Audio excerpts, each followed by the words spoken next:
10 most disturbing true cult ritual encounters in the Appalachian Mountains. Horror Stories Story 1. The Lanterns on Pine Hollow Road. I was 16 that summer, restless and bored in the kind of way only a small Appalachian town can make you. My cousin Aaron was older by 2 years and braver by 10. We'd spent the day hauling brush behind my uncle's property, and by the time the sun went down, the air had that damp, heavy feeling that makes the world seem smaller, like the forest is leaning in to listen. We were walking back along Pine Hollow Road, a narrow stretch of cracked pavement that twisted between thick walls of pine, when we saw them. 3 pale lanterns swaying in the dark, just ahead where the road curved. At first, we thought it was folks from town, maybe setting up for a night hunt or one of those late-night berry-picking trips the old-timers sometimes did. But the longer we watched, the more wrong it felt. The lanterns didn't bob like someone walking. They swayed slowly, in perfect rhythm, like pendulums. There was no chatter, no crunch of boots on gravel, no wind to move them. Even the crickets had gone silent. Aaron muttered that we should go see, but something in my gut told me we shouldn't. It wasn't fear exactly, more like my body knew something my mind didn't. Still, he started walking toward them, and I followed because that's what I always did. The closer we got, the clearer the shapes became. 3 figures holding the lanterns, their arms stiff, their heads bowed. They didn't turn or even flinch at our approach. The light from their lanterns was strange, too white, like winter moonlight caught in glass. My mouth was dry, and I kept thinking I couldn't hear them breathing. They stepped off the road into the trees without hesitation, their movements perfectly in sync. Aaron glanced back at me with that grin he always had before doing something stupid, then followed them in. I stopped at the tree line. The air was colder there, heavy in my lungs, and the forest smelled like damp stone instead of pine. I called after him, but he didn't answer.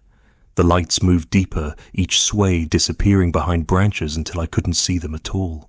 I waited. 5 minutes, maybe more. The quiet pressed in like a hand over my ears. I told myself I'd give it another minute, then go in after him, but before I could, I saw something between the trees. 3 faint glows drifting back toward the road. My chest loosened in relief until I realized they weren't moving the same way. They weren't swaying now.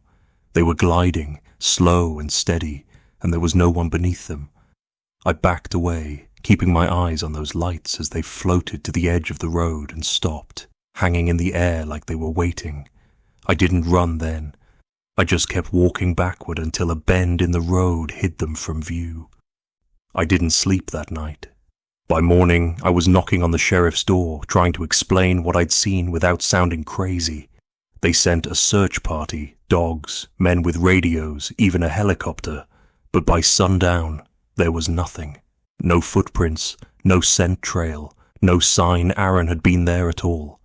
The only thing they found was at the edge of the trees where I'd stopped.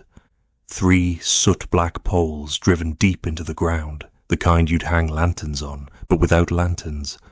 Without hooks even. Just smooth wood charred like it had been in a fire. The sheriff told me I was tired, maybe saw hunters in the dark and spooked myself. Folks around here don't like talking about strange things, but sometimes, on nights when the air gets heavy and the crickets fall silent, I drive out to that curve on Pine Hollow Road. I park with my lights off and wait, and every so often through the trees, I see that slow, perfect sway. I never stay long enough to see if they notice me. Story 2. The Silent Circle in Dry Creek. It was the first frost of November when I decided to take my rifle out past Dry Creek. The air had that brittle edge that makes sound carry too far, and the forest floor was a patchwork of frozen leaves and mud dark as coffee. I'd been tracking a buck since sunrise. Big animal, deep hoofprints leading me farther from the road than I usually cared to go. There weren't many places out there where folks wandered anymore. Too far from town, too easy to get turned around. But I knew the old logging trails and figured I could cut across one to head back before dark. That's when I found them. 7 people standing in a perfect ring in a clearing I swear I'd never seen before. Their hands were clasped tight, each one linked to the next, heads tilted just slightly down, eyes closed. The ground beneath them was bare of leaves, just damp earth so dark it looked wet. The smell hit me first, like wet stone mixed with something metallic, sharp enough to sting my nose. My first thought was that I'd stumbled onto some kind of church group or maybe folks holding a vigil, but there wasn't a candle or Bible in sight. I called out, my voice low, not wanting to spook them. No one moved. They didn't sway like people do when they stand too long, didn't shift their weight, didn't even seem to breathe. It was like they were carved from the ground itself. I took a step closer, my boots sinking slightly into the cold mud. Still nothing. The forest felt wrong, quiet, but not in the peaceful way. It was the kind of silence that feels like it's listening back. That's when I noticed their clothes. They weren't dressed for the cold. Thin shirts, faded overalls, skirts torn at the hem, no coats, no gloves, and yet none of them shivered. Their skin looked pale, but not the kind of pale you get from being indoors too long. It was flat, almost colourless, as if whatever blood ran beneath it had gone still. I felt my chest tighten. Every instinct I had was telling me to leave, so I took a slow step back. My heel found a dry stick in the leaves, and it snapped louder than it should have in the cold air. 7 pairs of eyes opened at the exact same moment. They were milky white, not clouded like a blind man's, but blank, as if there was nothing inside to look out from.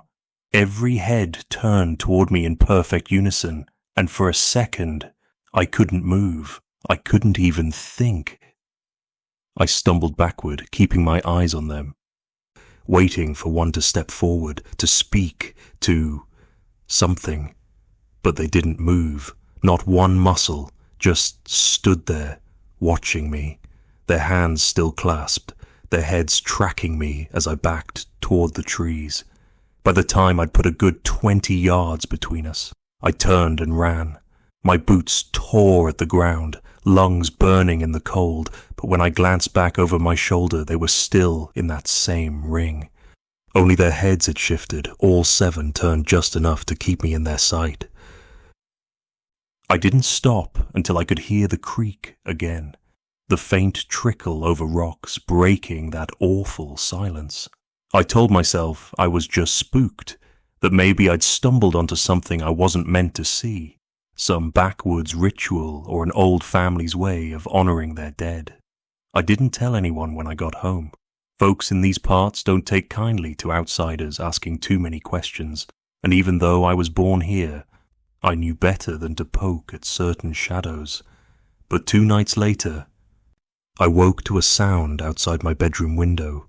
It was faint, like boots shifting on wet soil. I lay there listening, holding my breath. Then I realized it wasn't footsteps. It was breathing, slow, steady, and too close. I didn't move until morning. When I finally worked up the nerve to look outside, there was nothing there. No footprints in the frost, no sign of anything at all. Still, I didn't go back to Dry Creek, not until this past spring. I was out there with a friend, fishing where the creek runs shallow near the old mill site. The day was warm, the kind where you can almost forget the cold months ever existed. But as the sun dipped behind the ridge, the light shifted, and I glanced across the water. There, just beyond the tree line, 7 figures stood in a ring. Their hands were clasped, their heads were bowed, and even from that distance I could tell their eyes were closed. I dropped my rod. My friend asked what was wrong, but when I looked again, the clearing was empty. I haven't been back since, but sometimes, late at night, I swear I can smell that same mix of damp earth and rust drifting in through my open window. And when it comes, the crickets stop. The world goes quiet, and I know, wherever they are, they're standing in a circle waiting for me to come closer. Story 3, The Funeral That Never Ended. I'd heard the story from my uncle a dozen times growing up, usually told over a late-night fire when the air was cold enough to make the sparks look like tiny stars drifting into the dark. He'd lean back in his chair and start with, "Past Mason Ridge, there's a town that don't breathe anymore." And then he'd tell me about the flood back in '43 that swallowed the place whole. He said it had been a mining town, 30 families, a church, a general store, and not much else. Spring storms had hit hard that year, swollen the creek until it burst over its banks, and a wall of water came tearing down the mountain like the earth itself was shaking the town loose. No one rebuilt. Folks claimed the mud was too unstable, but my uncle always said it wasn't the ground that kept people away, it was what stayed behind. I never believed him. The way he told it, the old cemetery sat half sunk in muck, the church leaning to one side, its bell tower collapsed into the floodplain. He'd claim you could still hear the hymns some nights, drifting up through the pines like the congregation had never stopped singing. I figured it was just another Appalachian ghost story meant to keep kids from wandering too far. It wasn't until years later, on a late fall hike, that I found myself on a trail I didn't recognize. The leaves had turned brittle and brown, and the forest felt hollow in that way it does when winter's only a week or two away. The air smelled of wet soil and old bark, and each step made a sound that felt too loud. I'd been following a deer trail without much thought when I realized I'd lost the main path. I wasn't worried at first. I knew the ridges well enough. But then I started seeing things that didn't belong. The first was a stone marker, half buried and cracked down the middle. The inscription was worn smooth by decades of rain, but the cross carved into the top was still visible. A few yards later, another headstone leaned at a sharp angle, its base swallowed in black mud. And then, between the thinning trees, I saw it, the remains of the church. The building looked as if it had been dropped there centuries ago and forgotten. The walls were warped, the wood so weathered it had turned the color of ash. The steeple was gone, leaving only a jagged edge where it had once met the sky. Through the open doorway, I could see pews rotting in place, their ends eaten away by water and time. The air was colder here, heavy in my lungs. And the forest's quiet felt deliberate. I don't know why I went inside. Maybe it was curiosity. Maybe some part of me wanted to prove my uncle wrong. The floor was soft under my boots, a mix of dirt and splintered boards. Sunlight filtered through the gaps in the walls, catching on motes of dust that drifted like slow snowflakes.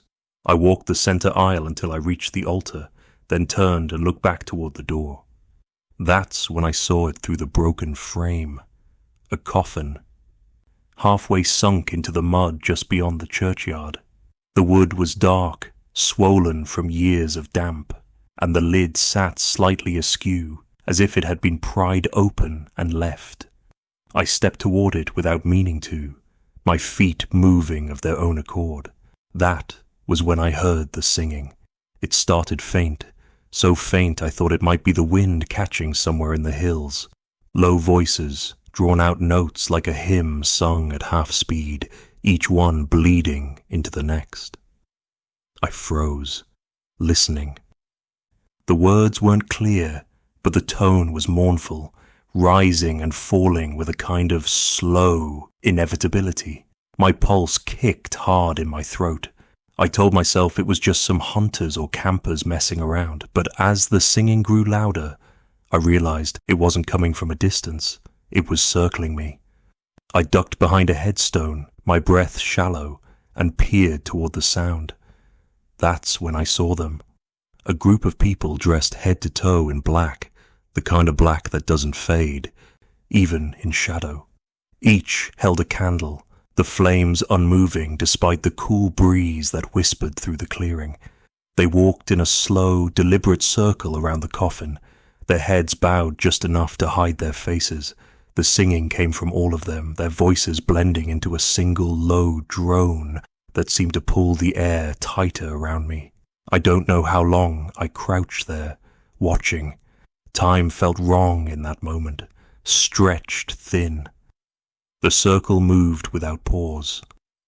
Each step perfectly measured, and the hymn never broke, not once. Then one of them stepped forward and leaned over the coffin. The others didn't stop singing, didn't even glance up. I expected the figure to place a hand on the wood, maybe pray, but instead they bent low, as if whispering into the open space inside. I didn't mean to get closer, but the sound of their voice, or maybe the lack of it, pulled me forward. I inched along the side of the church until I was close enough to see the pale curve of something inside the coffin. Skin. A face. The whispering figure stayed bent for a long moment, and I realized the hymn had shifted slightly, the pitch changing in a way that made my stomach turn. Then it happened. The corpse, because that's what it was, no mistaking it, moved. Not much, just enough for the lips to part. And then, in a voice no louder than the leaves moving overhead, it whispered back. I felt my knees weaken. The air seemed to thicken around me, and for a heartbeat, I couldn't breathe. The one who'd leaned down straightened and stepped back into the circle without a word, and the singing continued as if nothing had happened. But I couldn't watch anymore. My body took over, turning me away, driving me back through the gravestones and into the trees. I didn't run, not yet. I walked fast, too aware of the crunch of leaves under my boots, too afraid to make a sound loud enough to carry. When I was sure the singing had faded, I broke into a run, branches clawing at my jacket as I barreled through the underbrush. I didn't stop until the forest began to thin and I saw the glint of the main road ahead. I never told my uncle I'd found the town. I never told anyone what I saw. People around here don't ask questions about things that sit too far back in the holler, and I knew better than to go looking for trouble a second time. But trouble has a way of finding you. It's been 4 years since that day. I've moved twice, each time farther from the ridge. But sometimes at night, when the wind is still and the dark feels heavy, I hear it. That same slow hymn, the notes dragging like the voices are coming up through water. It starts soft, barely more than a hum, but once I notice it, I can't not hear it. I'll lie in bed, staring at the ceiling, and swear I catch the glow of candlelight flickering against the walls. I tell myself it's just memory, just my mind replaying something it doesn't understand, but there's a part of me, deep down, that knows the truth. The funeral never ended, and maybe it never will. Story 4. The Woman at the Black Altar. Folks in town always said not to wander past Beartooth Creek after sundown. Some said it was because of bears. Others whispered about old mining shafts hidden in the hills, ready to swallow you whole. But when I was 22, I didn't care much for warnings. I'd grown up in those mountains, hunting, fishing, hiking every ridge and hollow I could find. I figured I knew the land better than anyone. That night, the air had a sharp bite, and the moon hung low over the trees, casting silver light on the creek.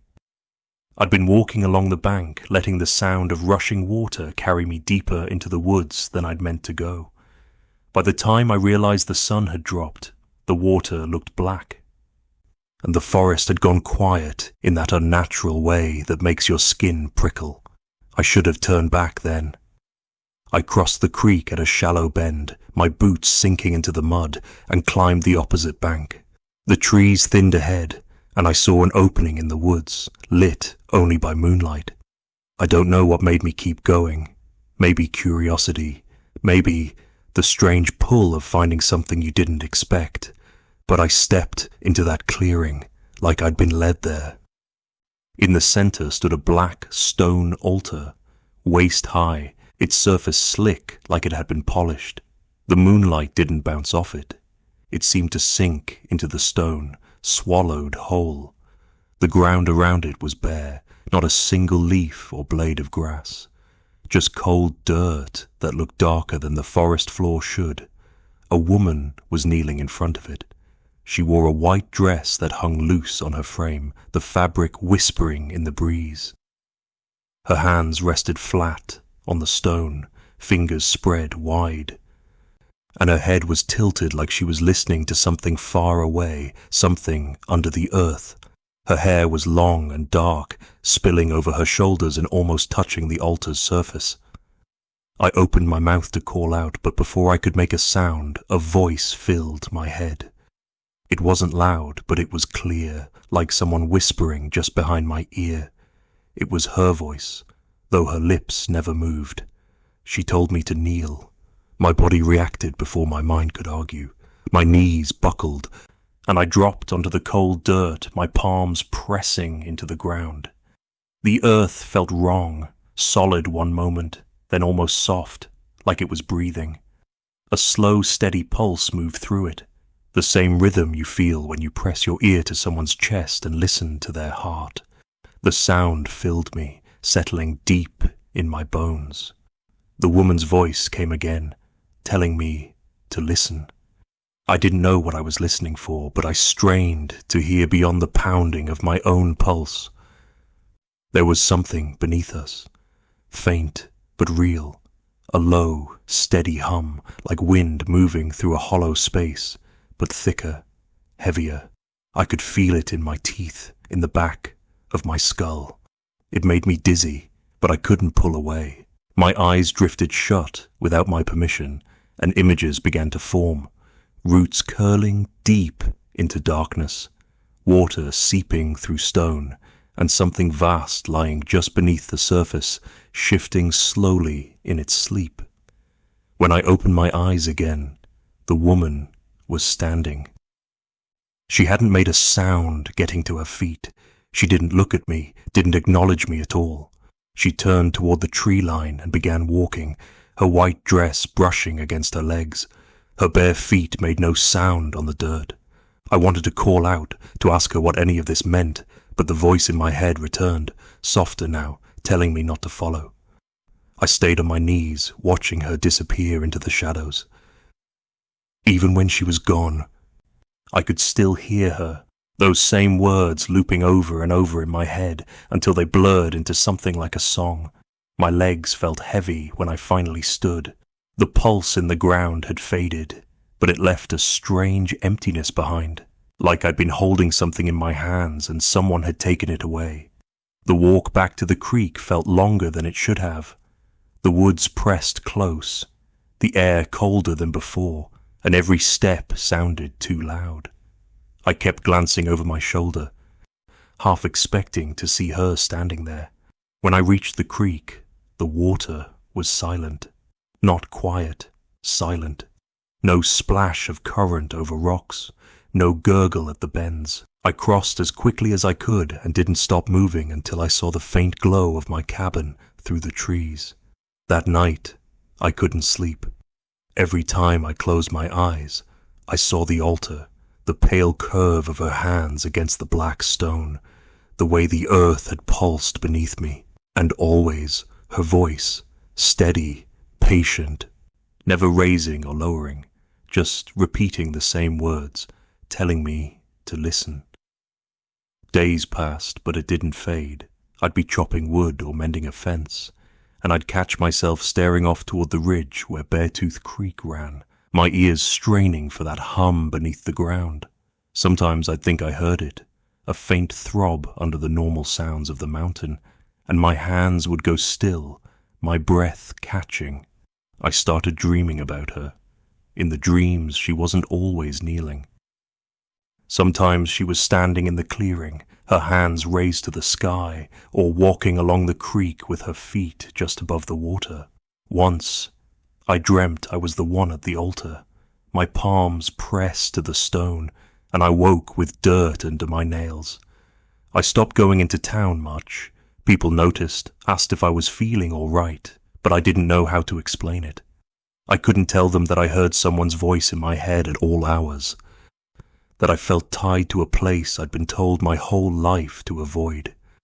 About a month after that night, I finally gave in and went back. It was late, the moon full and high, the same cold light spilling over the ridge. I followed the creek without hesitation this time, crossed at the same shallow bend, and stepped into the clearing.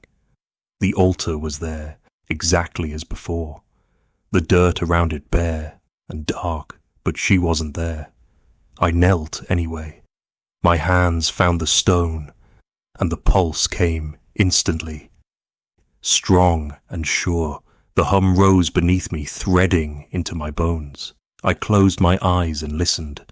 Somewhere deep below, that vast shape moved again, and this time I felt certain it knew I was there. The voice returned, not a whisper now, but something fuller, and I understood. It wasn't just her voice. It was something older, speaking through her, speaking through the earth itself.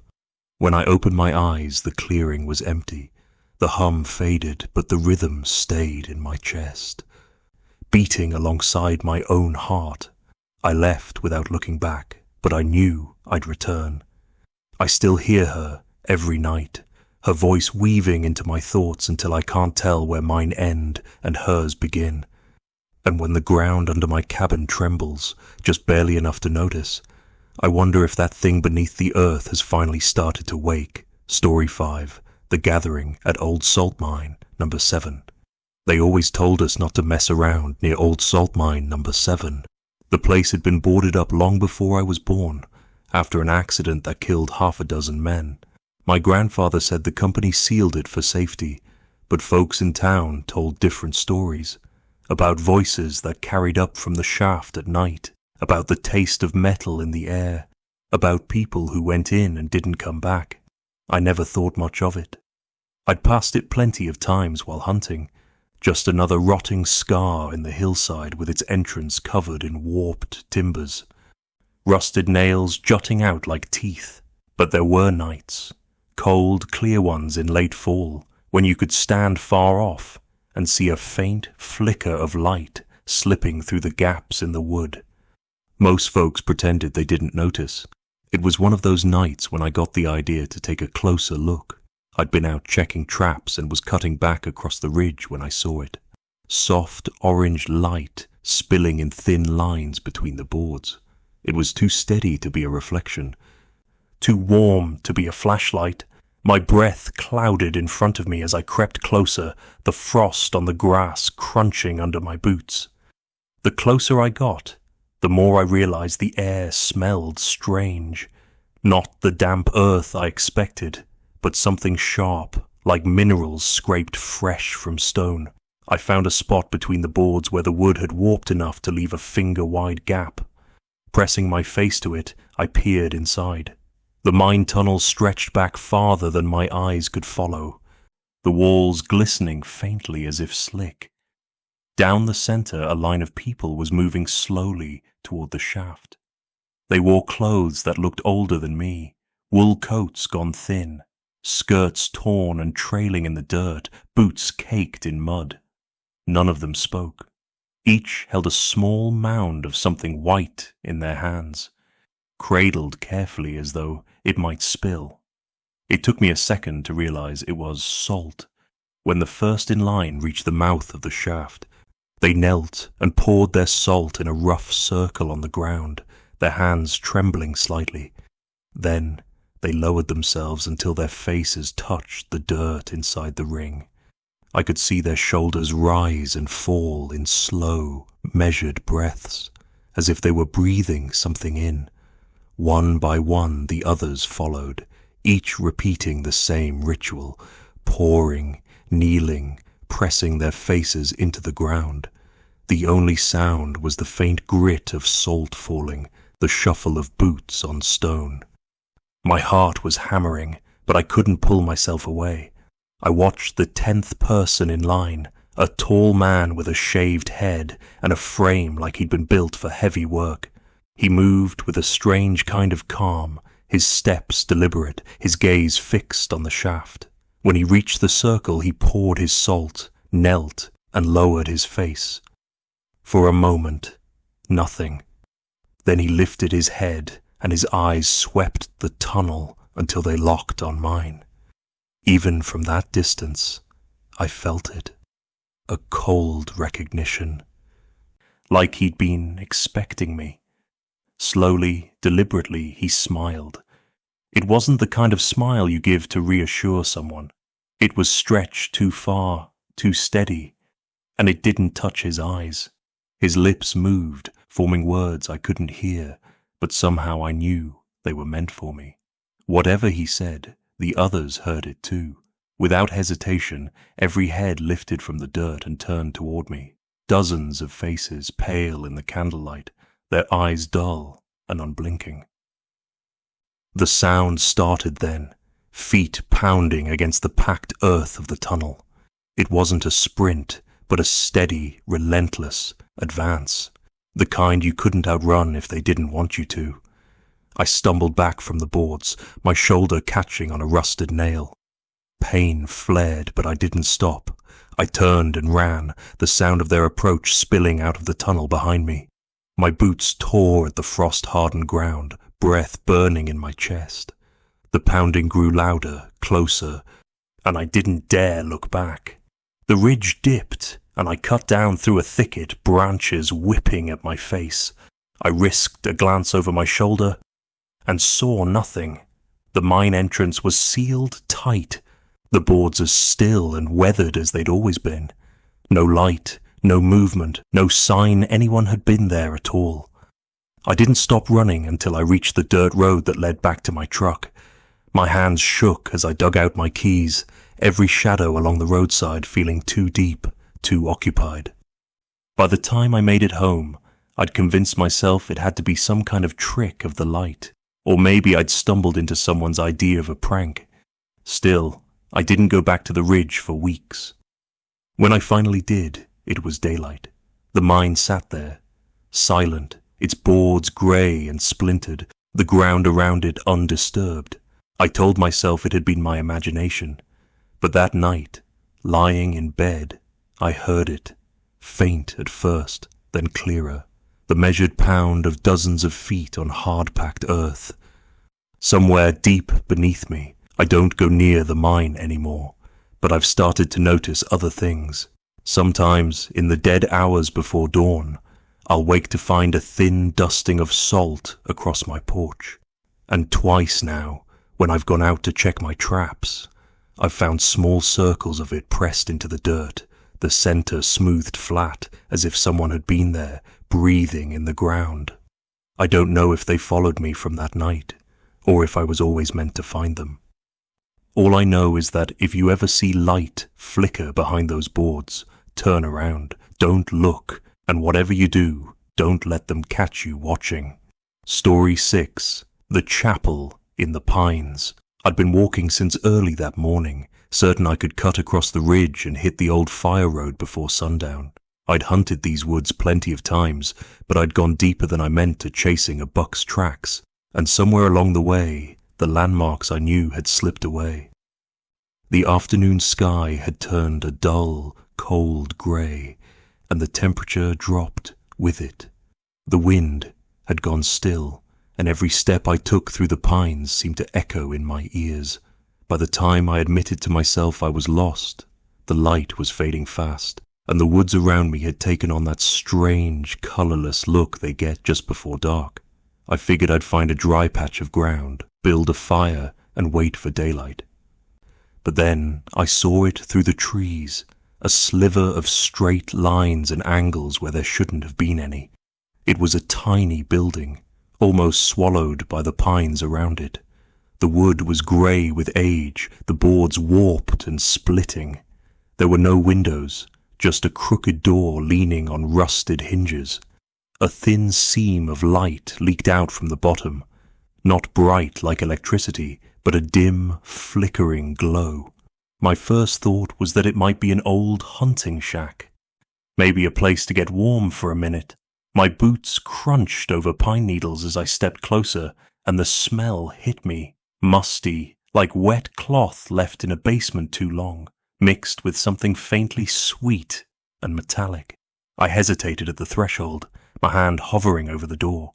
From inside came a low, steady sound, almost like a hum, layered with voices speaking in unison. I couldn't make out the words, but the rhythm of it pulled at me, as though stepping inside was the most natural thing I could do. I pushed the door, and it gave way with a groan. The air inside was so thick, it felt like breathing through a damp rag. My eyes adjusted slowly to the dim candlelight, the flames wavering in shallow pools of wax scattered across a table in the center of the room. Around the table stood 7 people, their backs to me, their heads bowed. The table itself was covered in glass jars of different sizes, each filled to the brim with what I thought at first were small stones. But as I stepped closer, the shapes resolved into something unmistakable. Teeth. Human teeth. Hundreds of them, some yellowed with age, some still with bits of root attached. The chanting rolled on, low and slow, in a language I'd never heard before. It was neither angry nor joyful, but somewhere in between, heavy and deliberate. My instinct told me to back away quietly, to slip out the way I'd come, but before I could, one of the figures moved. A woman in a faded blue dress reached into a jar and lifted out a single tooth. She held it aloft between 2 fingers, turning it in the candlelight like it was a diamond. The others stopped chanting. The silence was immediate and complete. One by one they turned toward me. Their faces were pale, eyes sunk deep in shadow. No one spoke, no one blinked. The air seemed to tighten in my chest. I tried to back up, but before I could take a full step, the door behind me slammed shut with a force that rattled the boards. The sound echoed in the tiny room, and in that echo the chanting started again, only this time it was faster, sharper, like it had been waiting for me. The woman with the tooth stepped forward, her eyes fixed on mine. She held it out toward me, her hand trembling just slightly, and I could see now that the enamel was cracked, stained a dark reddish brown. She murmured something under her breath, and though I couldn't understand the words, the meaning pressed hard against my mind, like she was asking me to take it. I shook my head, but my feet wouldn't move. The others began circling the table, their voices rising in pitch, the rhythm closing in around me. I felt a prickling at the back of my neck, and my vision swam as though the candlelight had grown too bright. My hand lifted without my permission, and for a moment I thought I might actually take the tooth from her. But before my fingers touched it, the chanting stopped again, cut off mid-breath. Every head tilted just slightly, like they were all listening to something I couldn't hear. The woman lowered the tooth, her expression unreadable. Then, in perfect unison, they stepped back from the table, leaving the jars and the candles as they were. One of the men reached out and blew out the nearest flame, and the darkness spread like water, snuffing out one light after another until the room was nearly black. The only glow came from the seam beneath the door, but when I turned to it, it was gone. No light, no way out. I pressed my hands to the wall, searching for the doorframe, but the wood under my fingers felt different now, warmer, almost pulsing faintly, like something alive. My breath quickened, and in the dark, the chanting returned. Softer this time, just a whisper brushing my ears. I couldn't tell where it was coming from. It felt like it was inside my head. When the first hand touched my shoulder, I spun, but there was nothing there. Only the sound of bare feet shifting on the warped floorboards. The whispering grew louder, overlapping itself, too many voices to separate. My heartbeat matched their rhythm, faster and faster until I thought my chest might burst. Then, just as suddenly, it all stopped. The candles flared to life again. I was standing alone in the chapel, the table empty, the jars gone.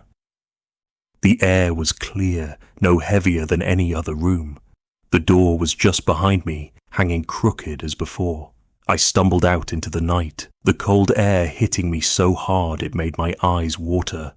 The forest was silent, the trees swaying slightly in a breeze I couldn't feel on my skin. I don't remember the walk back. I must have found my way by instinct, because the next thing I knew, I was standing on the dirt road a mile from my truck. My hands were numb, and when I looked down, my palms were streaked with something white and gritty. I brushed at it, but it clung to my skin, caught under my nails. It was only later, under the light of my kitchen lamp, that I realized it was enamel dust. I never found that chapel again. I've gone back, retraced my steps, but the forest shifts somehow, like it's hiding it from me. And yet, sometimes when I wake in the dark, I swear I can smell that same damp air, feel the weight of it in my lungs. Once or twice. I've found something small on my nightstand, a single tooth, old and yellowed, lying there like it's been waiting for me to pick it up. Story 7, The Bonfire on Devil's Run. It was just past midnight when I turned off County Road 17 onto Devil's Run, a narrow 2-lane stretch that wound through the hills like it was trying to lose itself. I'd driven it 100 times before, always late, always alone, and I'd never once passed another car. The trees pressed in on both sides, their bare branches knitting together above the road like skeletal fingers. My headlights caught the frost on the asphalt, and I kept one hand on the wheel, the other wrapped around the lukewarm coffee in my thermos. I was maybe 5 miles from the turnoff to my place when I saw it, light flickering against the tree line, orange and alive, nothing like the pale sweep of my headlights. At first I thought it might be a brush fire, but the glow was too steady, too deliberate. It was big, bigger than any campfire had a right to be. I slowed without meaning to, my eyes drawn to the source. Through a gap in the trees I caught the shape of flames licking upward, throwing shadows that moved in strange, unnatural ways. I pulled onto the narrow shoulder, the gravel popping under my tires, and killed the engine. For a moment I sat there, listening to the ticking of the cooling motor and the hush of the forest. The flames were still there, steady and tall, maybe 50 yards from the road. I told myself I'd just take a look. Maybe it was some teenagers doing something stupid. But there was a weight in my chest that told me I already knew it wasn't that. The embankment was steeper than it looked, my boots sliding on loose dirt as I picked my way down. The air was sharp with cold, but the closer I got, the more I could feel the heat of the fire. I crouched low when I reached the tree line, staying in the shadows. The clearing opened up before me. Lit in violent shades of orange and red, a dozen figures stood in a wide circle around the fire. They were dressed in dark hoods and heavy coats, their faces completely hidden. Each one held a thick rope in both hands, and all the rope stretched toward the center of the flames. My eyes followed them, my mind trying to understand what I was seeing. It was a wooden cross, rough-hewn and blackened at the base from the heat. Someone was tied to it, their head hanging low. Their arms lashed out along the crossbeam. The fire roared around them close enough that I could see the heat rippling the air, but somehow the flames didn't seem to touch the wood itself. My stomach twisted. I opened my mouth to call out, to do something, but before I could, the figure on the cross raised their head. Even from where I stood, I could see their eyes, wide, desperate, locked on mine like they'd been waiting for me. Their mouth moved fast, forming words I couldn't hear over the crackle of the fire, but the urgency in their expression was unmistakable. I froze, caught between the pull to run forward and the instinct to get as far away as possible. Then, the hooded figures turned, every one of them. Their heads swiveled in perfect unison, and the fire seemed to flare brighter, hotter, casting their shadows tall against the trees. Though I couldn't see their faces, I felt their attention settle on me like a hand pressing against my chest. I stumbled back, my boot snapping a twig loud enough to break the moment into something worse. The sound echoed, and the air shifted, the kind of shift you feel in the woods before something starts moving toward you. I turned and ran, not caring about the noise now, branches whipping my arms and face. Behind me, the fire roared higher, and for a split second, I thought I heard footsteps, heavy, deliberate, pacing me through the trees. When I reached the embankment, I scrambled up on hands and knees, the cold dirt giving way under my palms. I half slid, half crawled over the edge, and didn't stop until I was in the driver's seat, my breath ragged. I fumbled the keys, dropping them once before jamming them into the ignition. The engine coughed to life, and I slammed the car into gear. As I pulled away, I glanced in the rearview mirror. Through the trees, I caught a final glimpse of the clearing. The cross was gone. So were the ropes, the figure, the hooded people. Only the fire remained, a low, steady burn that didn't throw any smoke into the night sky. I drove the rest of the way home without the radio, without the coffee, my hands locked tight on the wheel. My headlights caught nothing but the road, and I kept expecting to see a dark shape step out from the shoulder. But the road stayed empty, and by the time I turned onto my gravel driveway, I'd almost convinced myself I'd imagined the whole thing. Almost. That night, I couldn't sleep. Every time I closed my eyes, I saw the person's mouth moving, trying to tell me something. I woke before dawn, my throat dry, my chest tight. I went outside for air and found the frost on my porch had been disturbed, melted in the shape of a rough cross, the wood beneath it still faintly warm to the touch. I don't drive Devil's Run anymore. I take the long way, even if it adds half an hour. But sometimes, on cold, clear nights, I think I can still see a flicker out there on the horizon. And every time I do, I wonder what would have happened if I'd stayed to hear what they were trying so hard to say. Story 8. The Children of Stillwater Creek. It was the first warm morning after a week of steady rain, the kind that makes the air smell like wet bark and turns the dirt roads into slick ribbons of mud. I'd been up since before the sun, gear already packed, thermos full, and the idea fixed in my head that I'd spend the better part of the day on Stillwater Creek. That stretch of water had always been good to me, slow-moving, clear enough to see the trout darting under the shallows, and far enough out of the way that you could go hours without hearing another human voice. It was the kind of place that felt unchanged no matter how many years passed. When I got there, the mist was still hanging low over the water, curling around the branches that bent over the banks. I picked my usual spot, a gravel bar where the creek widened just enough for a decent cast, and settled in. The only sounds were the quiet rush of the current and the occasional splash of a fish breaking the surface. I was halfway through my second cup of coffee when I heard it. Giggling. It was light and quick, the kind of sound you'd expect from kids playing tag, but there was something about it that didn't sit right. It wasn't coming from the trail behind me, but from downriver, just out of sight around a bend. I figured maybe a family from town had decided to make a morning of it, though it was early for anyone else to be out here. Curiosity got the better of me, and I reeled in, setting my rod down on the rocks. The giggling grew louder as I walked, but there was no splashing, no sound of footsteps in the water, just that strange, steady laughter. When I stepped out from behind the bend, I stopped cold. 5 children stood knee-deep in the creek.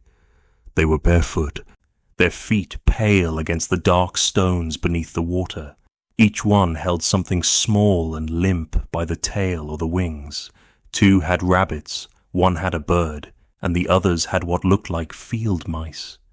Their clothes hung loose and colorless, the kind you couldn't buy in a store anymore, and their skin was so pale it almost reflected the water's surface. They didn't notice me at first. They were dipping the animals into the creek, holding them under with slow, deliberate movements. The giggling came again, but it was wrong. No rises or falls in the sound, no breaks for breath. It was like they were all laughing in perfect unison. Though none of their mouths moved, I must have made a sound, because the next moment they all looked up at me, not one at a time, not startled, just all at once. Their eyes were wide and dark, unblinking in the morning light, and the laughter stopped like someone had cut a wire. The air felt heavier then, colder somehow. Though the sun had just started breaking through the trees, none of them spoke, but they didn't have to. The way they stared made it clear they were waiting for me to step closer, to stand among them in that still, cold water. My breath caught in my throat. I backed away, slow and careful, my boots slipping slightly on the wet stones. For a moment, none of them moved, and I thought maybe I'd be able to slip out of sight without another sound. Then one of the girls, the smallest of the group, smiled. It wasn't a friendly smile. It was too tight, too steady, and it didn't touch her eyes. She opened her mouth and shaped a word I couldn't hear. I didn't wait to find out what it was. I turned and walked as quickly as I dared until I was around the bend. Then I ran, my breath loud in my ears.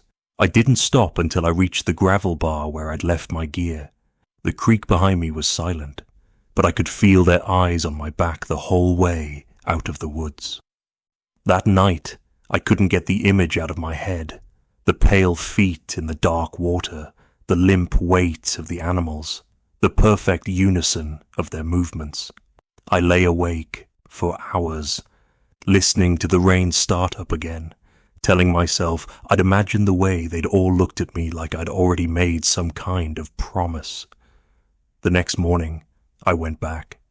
I told myself it was just a fish, just to prove to myself that the creek was the same as it had always been. When I got there, the smell hit me before I even reached the water. The surface was covered in fish, dozens of them floating belly up, their scales catching the weak sunlight. The current pushed them gently along the banks, their mouths open as if they'd been caught mid-breath. I stood there a long time, the sound of the water suddenly too loud, and I realized the woods around me were silent again. No birdsong, no wind through the branches, not even the low hum of insects. Just the slow drift of the dead towards somewhere I couldn't see. I haven't been back to Stillwater Creek since. But sometimes, on quiet mornings when the fog settles in low, I think I can hear that same giggling, faint and far away, and I wonder if they're still there, waiting for me to join them. Story 9, The House with No Doors. I'd been tracking a buck since early morning, moving deeper into the mountains than I usually went. The sky was overcast, the air damp and cold enough to carry the smell of wet pine down the slopes. The buck's prints had led me off any path I recognized, over rocky ground and through underbrush that tore at my jacket. I wasn't worried about being lost. Not yet.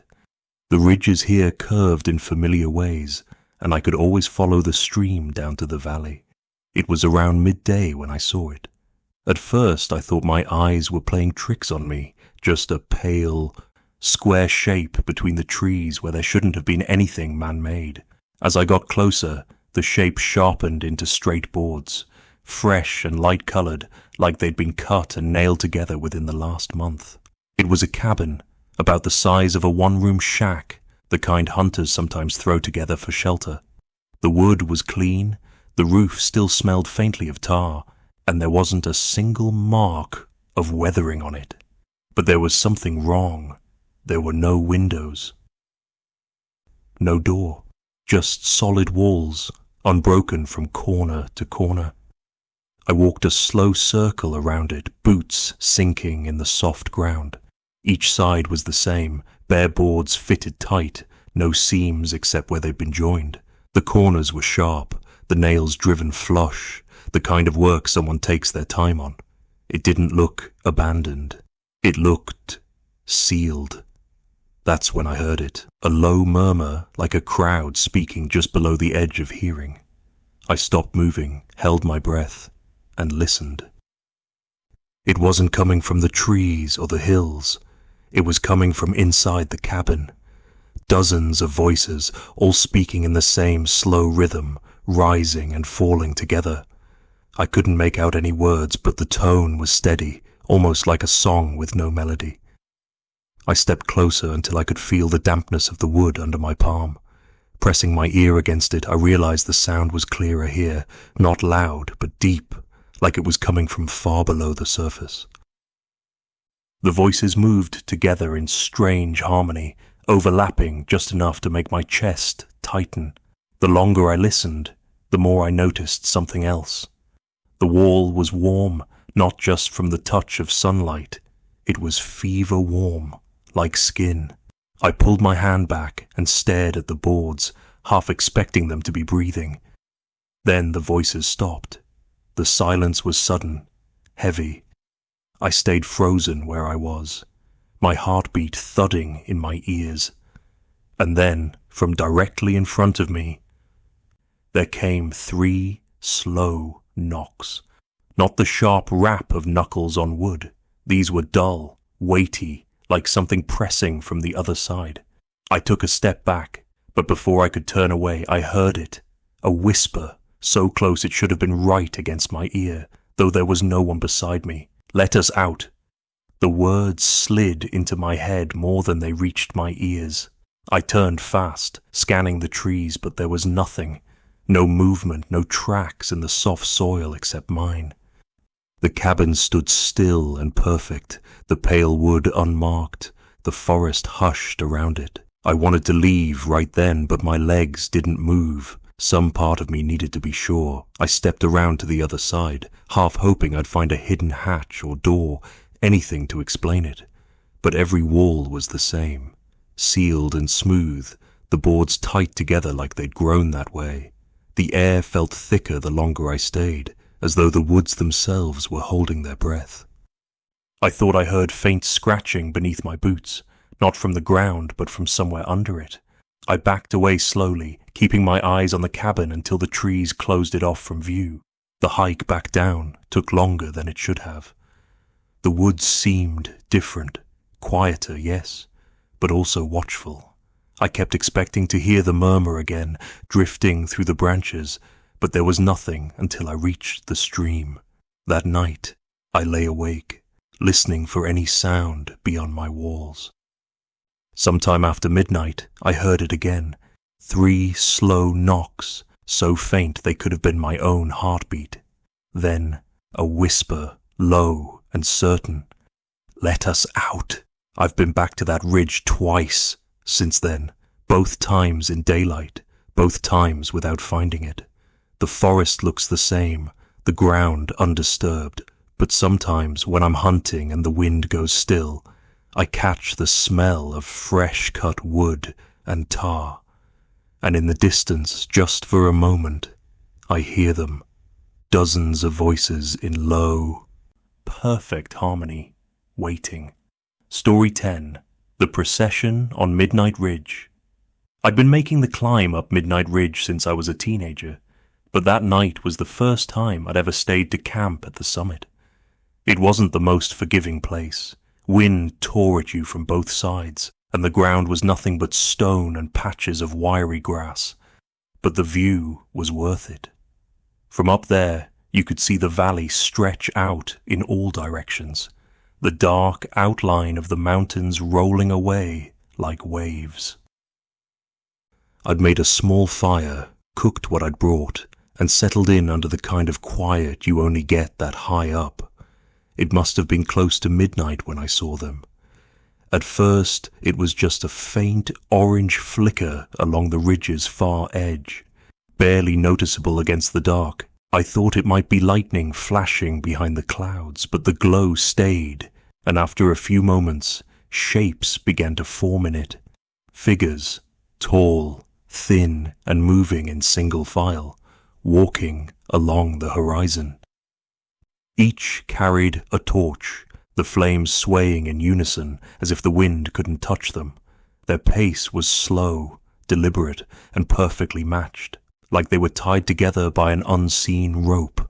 I sat there watching, counting them as they passed between the gaps in the rock. 1, 2, 3. By the time I reached 20, I realized they weren't just skirting the ridge. They were coming straight toward my camp. The flames grew brighter, their shapes clearer against the night. Something deep in my gut told me not to be seen. I kicked dirt over my fire until it hissed out, the smoke curling low and heavy. Then I lay back on my bedroll, pulling my coat up over me, forcing my breathing to slow. The night closed in around me, broken only by the steady crunch of footsteps on stone. They were getting closer. At first the sound was distant, like the echo of someone walking in a tunnel. Then it swelled, filling the air so that I could feel each step through the ground. The rhythm was perfect, every footfall landing at the same moment, heavy enough to make the stones shift. My eyes stayed shut, but the glow of torchlight began to bleed through my eyelids, pulsing brighter with each second. I told myself not to look. If I didn't look, maybe they'd pass. But curiosity has a way of cutting through fear, and before I knew it, my eyes were open. They were all around me. The torches were held low, their flames casting light upward into the faces of those who held them, and every face was the same. Eyes closed tight, lids pressed so hard I could see the faint tremor of the muscles beneath. Mouths open wide in silent screams, their jaws stretched to the point of pain. The torchlight flickered over skin so pale it seemed almost translucent, veins threading faintly beneath the surface. None of them looked at me, at least not with their eyes. But the way they stood, their bodies angled slightly inward, made me feel like I was the center of something I didn't understand. I wanted to move, to sit up or run, but my limbs felt heavy, pinned by something unseen. The line of them stretched out into the dark beyond my camp, disappearing into the night in both directions. The ones closest to me stood so still that the flames of their torches didn't waver. I tried to speak, to ask what they wanted, but the moment I opened my mouth, the footsteps started again. They didn't turn or shift their torches, they simply began walking, still in perfect unison, continuing their procession down the slope. The light thinned as they moved away, until only the faint glow of the last torch remained, swaying gently before vanishing into the black. I lay there for a long time, my ears straining for any sound beyond the wind. When I was sure they were gone, I sat up and got my fire going again, my hands trembling so badly I nearly dropped the matches. The warmth didn't help. I kept turning toward the path they'd taken, half expecting to see the light return. At dawn, I broke camp and headed down the ridge. The rocks where they'd walked were bare. No soot, no dropped embers, not even the scuff of a boot print. It was as if they'd never been there at all.